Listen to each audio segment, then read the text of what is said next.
Donc, il y a 2 ans, jour pour jour, le Royaume-Uni quittait l'Union européenne. Prix qui gonfle, paperasse, manque de personnel et négociations interminables. Le pays ressent concrètement les effets négatifs de sa sortie de l'UE.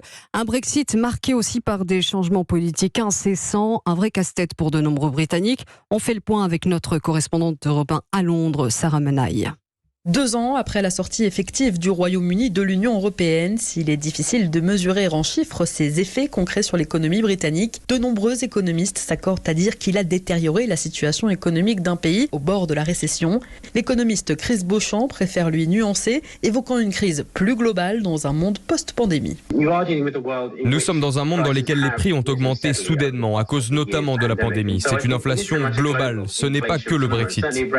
S'il existe encore quelques irréductibles qui espèrent qu'un jour le Royaume-Uni reviendra dans l'UE, beaucoup se sont fait une raison. C'est le désordre et c'est triste parce qu'il y a de plus en plus de gens dans les rues. Les gens s'aperçoivent que ça ne fonctionne pas et ils en ont marre.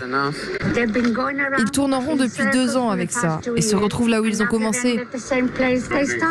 En plus de la situation économique préoccupante du pays, les Britanniques viennent de fêter leur premier Noël sans leur reine bien-aimée et s'apprêtent maintenant à vivre un mois de janvier au cours duquel les grèves devraient continuer et s'ajouter aux coupures intempestives de courant.